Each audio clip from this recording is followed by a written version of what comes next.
Alright, hold on to your seat. Today's gonna be a good one. Reviewing the AKG K553 MkII and comparing it to the Beyerdynamic DT770 Pro. Stay tuned. Alright, before I open them up, let's take a look at the box and see exactly what the specs are all about.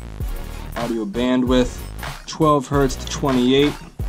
That's a little bit extended, and on both ends of the spectrum it's usually about 20 to 20. And you know, you can't hear those things, but obviously it's I guess it's more of a feel thing. What else is really important that you need to know? 32 ohms means that pretty much, you know, whatever device you plug these up into, they're gonna sound powerful. So whether you're running them off a phone or a laptop or tablet, you know, pretty much any of those devices will adequately power and give a rich sound quality based off of the way that the ohms are rated with the impedance. So, you know, you don't need a headphone amp, or you don't need anything that's, you know, going to boost the power. So that's what the ohms mean. If you have a higher number, then you would actually need to have power, but 32 is pretty low. It says here that the wire is 16 feet. That definitely is not correct. I actually opened the box a little bit ago, and it's only about 4 or 5 feet, depending on, you know, how much you have it stretched out. Conductor, it has the 3.5 millimeter jack, as well as the 6.3, which is just I guess fancy metric for 1/4 inch. And let's see, weight without the cable is 10.75 ounces. So, all right, what about the features? It says here that, you know, this is a closed back studio headphone, primarily for monitoring, mixing, and mastering. And let's see, over-ear design. It's comfortable. Advanced closed back technology, high noise insulation, transducer, precise sound reproduction, low impedance. I just said that, that's good. Lightweight, comfortable fit, 2D axis, flat fold mechanism.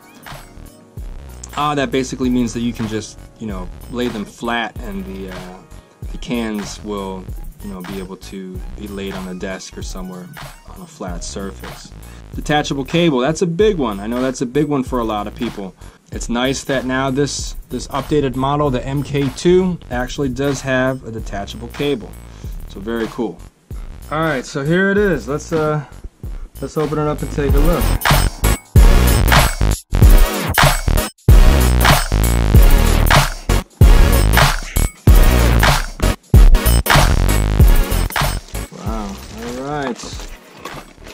Right, now I'm excited to get my hands on these. I've read so much about them online. Let's see. Warranty card. No other goodies. That's okay. AKG sounds better. We shall see. Whoa, these are massive. Alright, wow, okay. So, the first thing I'm noticing straight off the bat is that, you know, a major complaint of the K550s is that the wire was hardwired. And I can see right here, look at that, the wire actually, mini XLR, look at that, this is the first time I've ever seen that in my life. Detachable wire, coiled. I read online that this wire is supposed to be 16 feet. Clearly it's not. Looks like it's about 4 or 5. It's really not very long at all. But the stretchiness will accommodate and give a little bit extra if need be. But this is a pretty small wire. Definitely compared to the DT770. Okay, so initial reaction. Like I said, it's freaking huge. It's huge. These swivel nice. Good if you're a DJ. Put it up to your head very easily.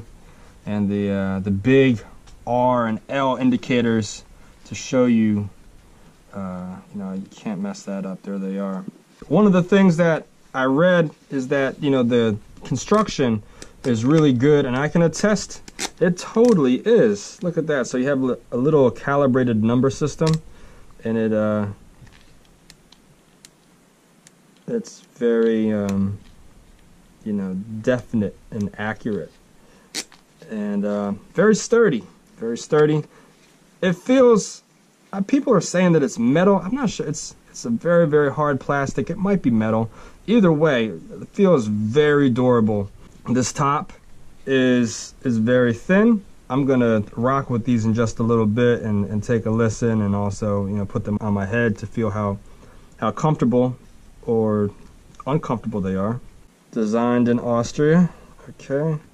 K553 MkII. Now these actually are the new model of the 553 Pro.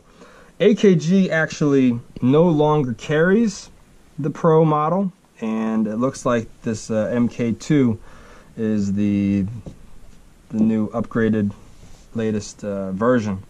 Yeah, let's fire them up, hear how they sound. Alright, so first things first, I'm going to plug it into the phone, and I see that on some of the other models online I saw that there was a AKG emblem listed right here. That seems to be no longer the case, but it still looks pretty cool, and it screws off like that. There's little threads, and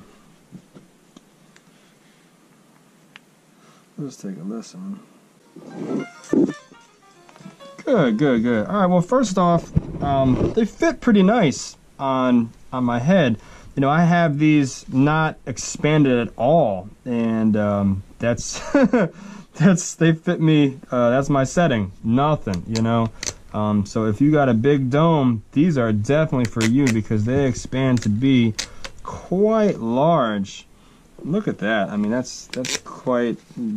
Yep, that's what I use right there. Okay, and the cups actually, it wasn't as airtight as I'd like them to be. There was some leakage that I felt, just the, you know, the curvature of the way that these fit over the ear. These kind of, see how they kind of just move. It's not like they snap to your head. It's like you kind of have to actually mold them to, you know, the contour of your head. But even still, I guess they go down this way. Even still, like I said, there was some sound leakage that wasn't totally contained. The first song that I listened to was Sunday, recording by Oscar Peterson. It's a jazz song, and you know, what I noticed right away is the bass was clear, but it wasn't overwhelming. The highs seemed to be okay, didn't sparkle, but definitely the strength. The strength of these is actually the mids. When the saxophone came in, it was so clear, and it felt very expressive, almost like it kind of just jumps out at you, which is really kind of different. Most headphones, you know, have the V in terms of like the EQ, heavy bass, lots of you know, sparkly highs, and people normally kind of forget about the mids, even though that's kind of like, you know, in terms of our hearing, that's what we hear the most. All those things in the mid frequency range, the vocals, any kind of horns or instruments, those things are normally neglected, but that's not the case with these. So, you know, depending on what style of music you normally gravitate towards, I would say, just based on this first initial listen, if you're someone who wants a lot of bass, these probably are not for you. But on the other hand, if you're into jazz, and especially, I'm going to listen to a classical song next, but I imagine, and I've read online as well, that classical music sounds amazing on these headphones just because the mids are so precise. So yeah, let's load up a classical song and see what they sound like. Okay, same thing with this classical song I have loaded up here, Romeo and Juliet by my man, Sergei Prokofiev. And I just did also a comparison to, let me get the 7070 Pros in the camera here. So you know, A-B comparison, these sound a lot darker in a weird way than these. These have more of a lighter, I want to say brighter feel, and you know, like the low brass definitely popped out on these headphones. Not that these don't sound good, I'm just leaning more so towards these. Now, both of these headphones are at kind of a similar price point. When I first got these about 2 years ago, they were at $200, and I got them from Guitar Center, and they're worth every penny. I really like these headphones a lot. You can see that the padding is a little bit worn. I should probably get some replacements, but you know, I feel like whenever you do a headphone review, it's really important to compare it to something that you know. Like, just making a review and not making any kind of comparison is kind of like, I don't know, what's the point? Because you don't have a reference. So these were brighter. There was more room to breathe. The sound stage was wider. These have a darker sound. They're a little bit more narrow, a little bit more dense, a little bit more tight, but you know, sounds good. I'm not going to say equally, but they're you know, ballpark. They're definitely, like, you know, kind of a similar price point at this point. These have come down in price. I think they're about like $179, and these guys fluctuate all over the place. When they came out, you know, on the AKG website, it says that they're about $200. I've seen them as low as $120. Careful where you get them though from. Some of the reviews I've seen that you know, parts of it are cracked, and I mean, so let's see, it says that this pair is made in Austria, but AKG also has a Chinese company, and I guess they're not as careful, and sometimes if things were shipped from there, perhaps you know, the boxes are damaged and things can break. So just to be aware of that. Of course, with Amazon you can't go wrong because well, it's just a freaking awesome company, and if anything is broke, you can just send it back and they'll give you a refund, or they'll just give you a new pair. So I would, you know, obviously opt to go with Amazon, but you know, if you can find it for a lower price, you know, at your own risk. Another headphone that these are typically compared to are the Audio-Tech M50s. Now, I'm curious to try those. I haven't listened to them yet, but based on the research that I've done online, so like, you know, the DT770s, the AKG K550s, or now we're up to the 53s, MkII or Pro, and then also the Audio-Tech M50s. So basically, from the reviews that I've read, and also my personal opinion, you know, I'd say of those three, having not tested, but having simply read and seeing what people are saying, you know, this is the go-to right here, you know. And they've been out for a couple years, but still within the price point, you know, fun headphones. These have more bass than these, you know, just to kind of simplify in general, these are mids, and these guys are, you know, nice sparkling highs, and fun bass.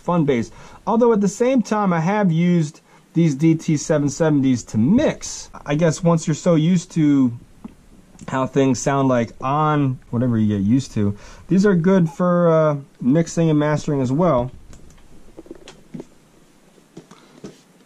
I mean, here goes the box, and you know, professional audio products made in Germany. Best mixing and tracking headphones I've ever owned. So, you know, even though these are fun sounding, like I said, fun bass, you know, sparkling highs, they're also, you know, not so exaggerated that you can't accurately gauge levels when you're mixing. These are definitely a good option, and both of these side by side are a good comparison to make, just to kind of know what you're getting yourself into, and the strengths and weaknesses of each. Obviously, you know, laying these here on the table, I love that the AKGs are flat, because you can, there it is, flat surface, you know that they're not going anywhere. They are a little bit elevated, and I feel like if I were to put pressure right here, they could possibly, you know, there is a little bit of, they're really well constructed, so I don't think they would snap, but it's just kind of like arched. You know, that would be more like flat. So you can see that there's some dip underneath here. But still, totally safe to just put like that. And then these, on the other hand, you know, these do not swivel. That's all you get. So a little bit clunky, you know, in comparison. So it's a trade-off. What do you want? You want comfort, you know, compactness, or and then also sound, which is, you know, in my opinion, the most important one. It's got to sound good. You got to like how they sound. So let's do another one. Let's take a listen to some hip hop. All right, so just took a listen to mine, and on the AKGs here, they were up first, and I was really, pleasantly surprised when we got to the verse. That first initial kick, it had some beef to it. It was cool. You know, if you look at the actual cup from the side, there's not a lot of room. Not a lot of room for the low frequency to kind of like rumble around and be projected. But it does an okay job with the acoustic design, you know, what's possible in terms of physics. It sounds nice. I guess, you know, when the frequency spectrum started to take up, you know, more space and more instruments were added, it didn't raise to the next level like I hoped it would. But it was still cool. You know, for the price, you know, they're decent. These are definitely decent. When I plug these in though, well, so a couple things. First of all, these are 80 ohms. This is 32. So to get the same volume, I needed to turn my phone up. So I was listening at about 75% on these guys, which was a comfortable listening volume for me.